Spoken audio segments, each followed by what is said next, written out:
Comme je fais le ciel, tu vois, c'est des grands gestes en fait.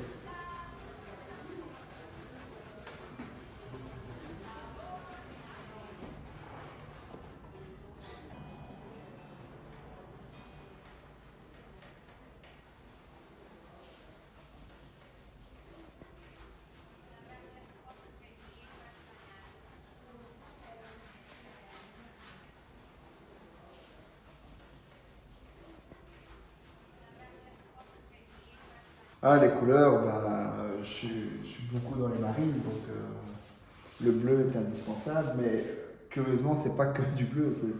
Déjà, rien que pour faire mes bleus, quand on voit tous les bleus qu'il y a ici, j'utilise vraiment beaucoup de bleus différents pour arriver à trouver mon bleu.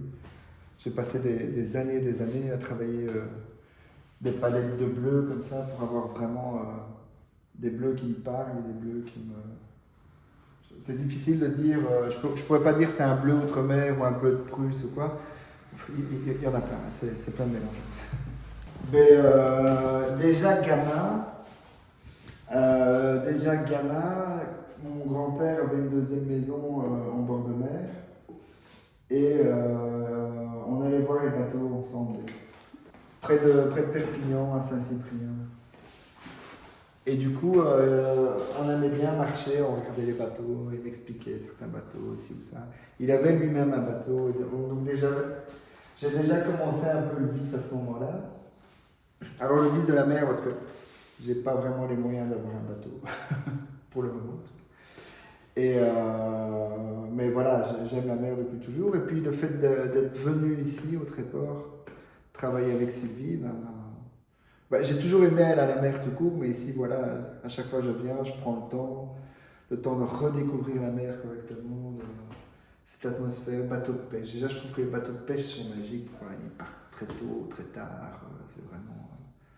Ils sont en décalage, quoi. Ils sont pas. Puis tous ces goélands, toutes ces endroits. Mais quand tu es venu la première fois, c'était. Qu'est-ce que tu avais exposé?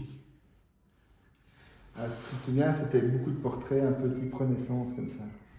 Si tu veux, les portraits, ça a été une période de ma vie importante, mais voilà, j'ai dû un peu en sortir parce que c'est dur de vendre des portraits parce que. Alors, un portrait peut avoir beaucoup d'émotions, alors je trouve que parfois, peut-être trop, dans ce que je mettais. Et du coup aussi, ce côté.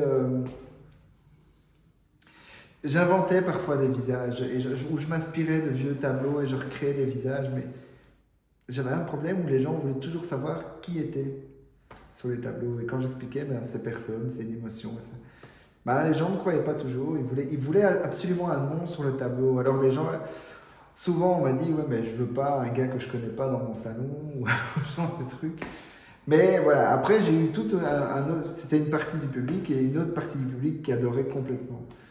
Voilà, et puis moi, j'ai eu envie d'en sortir un petit peu, sortir de ça. Et peindre la mer, ça a été c'est une belle chose pour moi parce que la mer, il y a toujours ce côté peinture classique, parce que c'est technique, hein, c'est très difficile. Peindre les ciels, j'ai toujours adoré. Et la mer peut avoir autant d'émotions qu'un visage, qu'un portrait. Enfin, chaque paysage peut avoir beaucoup d'émotions, mais la mer en particulier. Donc, et les tableaux sont assez violents, mais après, il ne faut pas forcément les voir violents en fait. Ici, il y a des tableaux avec des grosses vagues très dangereuses en avant-plan, mais en arrière-plan, il y a quand même de la lumière. Donc, il y a de l'espoir toujours. C'est aussi ça qu'on peut voir. C'est quoi qu'il arrive, un bateau qui peut vraiment se renverser ou quoi, il y a une lumière au fond et on voit que ce tableau va vers la lumière, quoi. Et voilà, le bateau nous dirige vers l'espoir. C'est comme ça que je vois les choses.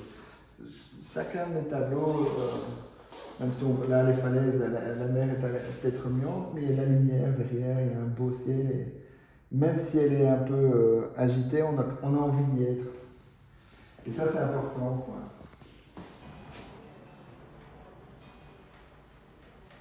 Et puis on rencontre des gens ici comme Sylvie avec sa galerie et il y a des collaborations qui naissent et c'est magique et ça permet de développer pas mal de trucs, quoi. Ça, je serai toujours reconnaissant avec Sylvie parce que sa galerie est chouette, parce que c'est une vraie passionnée d'art et on est sur la même longueur d'onde en tout cas, elle et moi. Je pense que c'est une vraie passionnée aussi.